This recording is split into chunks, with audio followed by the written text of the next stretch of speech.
The Clever portal is the home page when students log in to a district Chromebook. The page is dynamically created for them based on their building, grade level, and classes that they're registered for in Skyward. Many of the links posted here allow for students to be automatically logged in. Those that don't have a question mark, and if you hover over the question mark, it's going to give them some guidance on how to log in. If there's a tool that a student uses frequently, they can simply click on the heart and it's going to go to the top of their page. Now, I'm currently signed into Clever as a teacher, and this is the website you would go to access your Clever page. If I start on the right side, these are items that were shared with me by the district, and those also fall down below on the website. You also have a page automatically created for you just to save your own resources, maybe curriculum resources, Skyward and things. And then you also have a page that's automatically created for you to share with all of your students.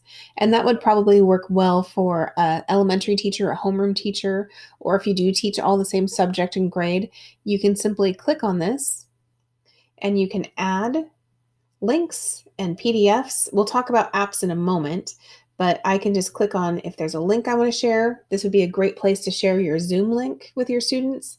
So you could paste that, name it, and pick an icon, upload an icon. And if you want to have categories like you saw on the previous page, you could add those as well. Additionally, on this page, you can create a teacher announcement that will show up on a student's Clever homepage.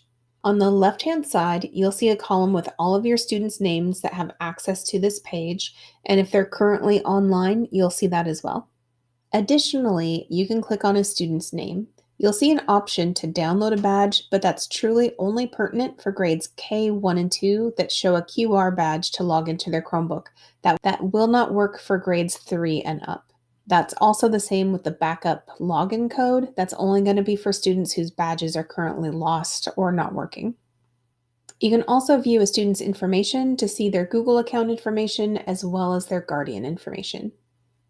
Now, if you click the plus sign in the bottom right corner, you can create more pages. This looks like the previous page where you can add links, apps, PDFs, and create announcements. Now let's go ahead and click the blue sharing button. In addition to sharing something with all of your students, you can also create a page to share with just a few of your students. If you click this box, you should see a list of all of the classes that you teach. So for example here, a PE teacher at elementary might create a 5th grade page and add all of the 5th grade classes to that one page so that when they share links, those 5th graders have access. So that was the homeroom section. Let's go ahead and look at the library. Now, the library page is going to make suggestions on different educational technology tools based on the classes that you teach. It's also going to allow you to browse by subject and by grade level and make suggestions on which apps we should make available to staff and students. On the analytics page, I can see a list of all of my students. I can see if they're currently on or offline and what resources they've been using. You can also sort by different classes. You can look specifically at different resources or at the weekly overview. If you go to classes, you can choose one of your classes.